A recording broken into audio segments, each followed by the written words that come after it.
উৎসব বা আনন্দে মিষ্টিমুখ সবার আগে। তৈরি করে নিলাম একটা স্পেশাল জর্দা সেমাই এবং এটি তৈরি করার জন্য আমার লেগেছে একটা চিকন সেমাইয়ের পুরোটাই প্যাকেট এবং এটা কিন্তু জর্দা সেমাইয়ের জন্য পারফেক্ট একটা সেমাই।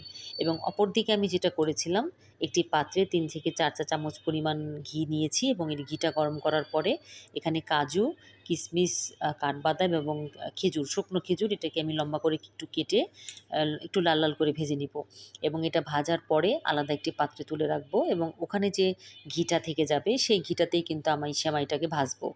তো জর্দা সেমাইয়ের ক্ষেত্রে যে জিনিসটা আমি সবসময় এই ট্রিক্স এবং টিপসটা ফলো করি সেটা হচ্ছে যে সমপরিমাণ যে পরিমাণ আমি সেমাইটা নিই সেরকমই আমি দুধ কিংবা চিনি বা পানি যাই দিই না কেন সেটা কিন্তু আমি পরিমাণ মতো দিয়ে থাকি। যার কারণে সেমাইটা কিন্তু ঝরঝরা হয় বা একদম গামাখা, গামাখা হয় না। একদম পারফেক্ট একটা সেমাই কিন্তু তৈরি হয়। এবং এই সেমাইটা ভাজতে, ভাজতেই আমি যে জিনিসটা করব, আলাদা একটি পাত্রে এখানে আমি নিয়েছি 1/2 কাপ পরিমাণ পানি, 1 কাপ পরিমাণ আমি ঘন দুধ এবং 1/2 কাপ পরিমাণ আমি আখের চিনি নিয়েছি।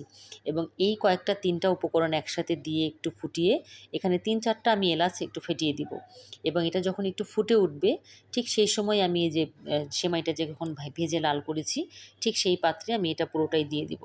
এবং এটা দেওয়ার পরে আমি সেমাইটাকে একটু নাড়াচাড়া করে জাস্ট এটা একটু গা মাখা হবে। এটা কিন্তু খুব একটা বেশি হবে না। এটা দেখে বোঝা যাচ্ছে আমি কতটুকু দিয়েছি। এবং ১ থেকে ২ মিনিট পরিমাণ এটা নাড়াচাড়া করার পরে আমি যে ড্রাই নাটসগুলো যে ভেজে রেখেছিলাম সেটা কিন্তু উপর থেকে একটু ছড়িয়ে দিব। এবং এটা দেওয়ার পরে হালকা একটু আঁচ করে ঢাকা দিয়ে একটু রেখে দিব চুলার উপরে ২ থেকে ৩ মিনিট। এবং এটা রাখার পরে ঝরঝরে একটা সুন্দর সেমাই কিন্তু আমরা অবশ্যই এখানে পেয়ে যাব। তো আমি এইরকম সুন্দর, সুন্দর রেসিপি বা এরকম সুন্দর, সুন্দর রান্না আপনাদের সাথে অবশ্যই শেয়ার করতে চাই। শান্তাস লাইফস অ্যান্ড থটসে আর পাশে আপনারা সবাই থাকবেন আশা করি এবং আমার এই রেসিপিগুলো অবশ্যই কেমন হলো কমেন্টসে জানাবেন এবং আপনাদের কমেন্টস আমার ভালো লাগবে। কে কীরকম কোথা থেকে দেখছেন। তো এরকম সুন্দর, সুন্দর রেসিপি বা যেকোনো কিছু চিন্তাভাবনা আমি আপনাদের সাথে শেয়ার করব আশা করি। ধন্যবাদ।